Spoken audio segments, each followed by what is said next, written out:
అందరికీ నమస్తే అండి. వాలంటీర్లు గత కొన్ని రోజులుగా రోడ్డెక్కుతున్నారు. ధర్నాలు చేస్తున్నారు, ఆందోళనలు చేస్తున్నారు, నిరసనలు చేస్తున్నారు. రకరకాల వాళ్ళ బాధని, వాళ్ళ ఆవేదనని, వాళ్ళ పోరాటాన్ని ప్రభుత్వం దృష్టికి తీసుకెళ్లే ప్రయత్నం అయితే చేస్తున్నారు. వాలంటీర్ల వైపు న్యాయం ఉందా లేదా? వాలంటీర్లకి ఈ ప్రభుత్వం అన్యాయం చేస్తోందా, మోసం చేస్తోందా? అసలు వాలంటీర్లు ఏం చేస్తే ఇది పరిష్కారం అవ్వచ్చు? అసలు కూటమి ప్రభుత్వం వాలంటీర్ల విషయంలో ఏమనుకుంటోంది? ఇవన్నీ నేను ఈ వీడియోలో ఉన్నది ఉన్నట్టు ఫ్యాక్ట్స్ చెప్పేస్తా. ఫస్ట్ మనం వాలంటీర్లు తీసుకోవడము, వాళ్ళని కొనసాగించడం గురించి నేను మాట్లాడదలుచుకోవాలి. అది ఆల్రెడీ అందరికీ తెలుసు. కాకపోతే వైసీపీ హయాంలో జరిగిన ఒక చిన్న తప్పు, వాళ్ళకి చిన్న తప్పు, అది లీగల్గా వాలంటీర్లకి పెద్ద తప్పుగా మారింది. ఆల్మోస్ట్ వాలంటీర్ల వ్యవస్థని చంపేసింది జగన్మోహన్ రెడ్డి గారే అధికారంలో ఉండగా. ఏం చేశాడంటే ఆయన 2019 ఆగస్టులో వాలంటీర్ల నియామకానికి సంబంధించి ఒక ఉత్తర్వులు ఇచ్చారు, జీవో ఇచ్చారు. 2020లో మళ్ళీ జీవో ఇచ్చారు, 2021లో మళ్ళీ జీవో ఇచ్చారు, 2022లో మళ్ళీ జీవో ఇచ్చారు. కానీ 2023లో జీవో ఇవ్వాల.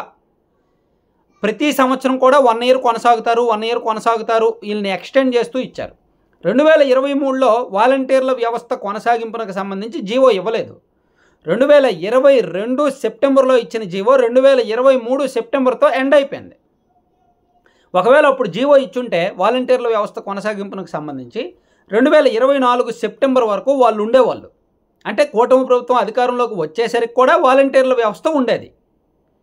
అయితే 2023 సెప్టెంబర్లో జగన్మోహన్ రెడ్డి గారు ఎందుకు జీవో ఇవ్వలేదు మీకు ఎవరికైనా తెలుసా?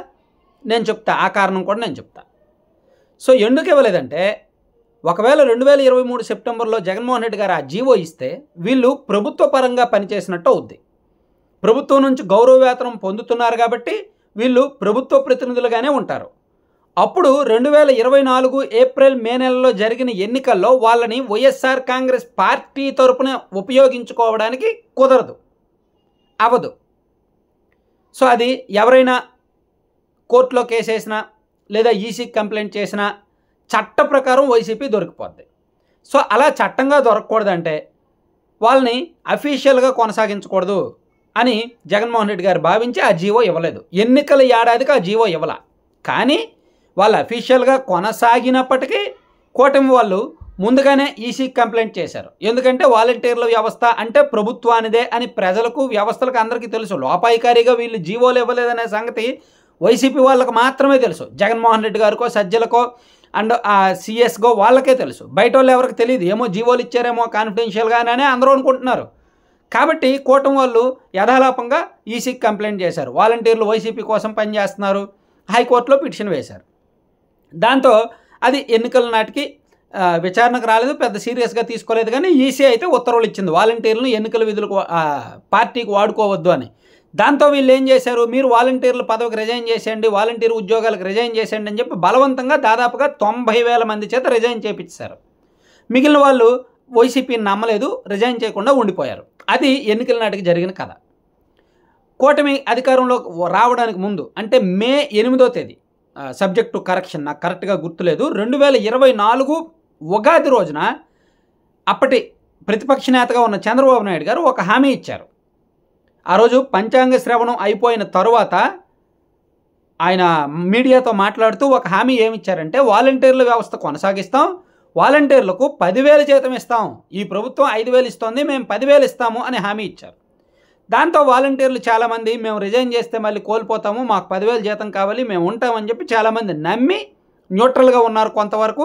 కొంతమంది ఇంటర్నల్గా వైసీపీకి పనిచేశారు, కొంతమంది రిజైన్ చేసి వైసీపీకి పనిచేశారు. అయితే కూటమి ప్రభుత్వం వచ్చాక వాలంటీర్ల వ్యవస్థకు సంబంధించిన జీవోలు అవన్నీ తీసుకున్నారు, తెప్పించారు. తీరా చూస్తే జీవో లేదు. 2023లో జీవో ఇవ్వలేదు. అంటే వాలంటీర్ల వ్యవస్థ అనేది లేదు, చట్టబద్ధం కాదు, వీళ్ళని లేపేయచ్చు. అసలు వీళ్ళు లేరు, లెక్కల్లోనే లేరు. మంత్రి గారు అదే చెప్పారు, పవన్ కళ్యాణ్ గారు అదే చెప్పారు, మంత్రి స్వామి గారు అదే చెప్పారు. అసలు వీళ్ళు లేరు, వీళ్ళకు ఉంటే కదా మేము కొనసాగిస్తాము అనే మాట వాడారు స్వామి గారు. అసలు ఈ వ్యవస్థ ఉంటే కదా మేము కొనసాగించడానికి, సో వాళ్ళు లేరు అన్నారు. పవన్ కళ్యాణ్ గారు కూడా అదే మాట అన్నారు. దాంతో ఎందుకు లేరన్నారు? ఎందుకంటే 2023 సెప్టెంబర్లో జీవో రాలేదు కాబట్టి. సో ఇప్పుడు వాలంటీర్లకి జగన్మోహన్ రెడ్డి గారు నిలువున అన్యాయం చేశారు. ఇదే వాలంటీర్లకి చంద్రబాబు నాయుడు గారు నిలువున మోసం చేశారు. సో ఇక్కడ అన్యాయమైన మోసమైన తప్పే. ఇద్దరూ వెన్నుపోటు పొడిచినట్టే ఈ రాష్ట్రంలో 2.5 లక్షల మందికి కూడా. సో వాలంటీర్లు నా వారధులు, నా సారథులు, నా బిడ్డలు అంటారే జగన్మోహన్ రెడ్డి గారు, ఎందుకని జీవో ఇవ్వాలా? ఒకసారి ఆయన కూడా అడగండి. ఇప్పుడు వాలంటీర్లు రోడ్డు ఎక్కుతున్నారు, ధర్నా చేస్తున్నారు, కరెక్టే. వీళ్ళు కేవలం ఈ కూటమి ప్రభుత్వాన్ని అడగడం కాదు.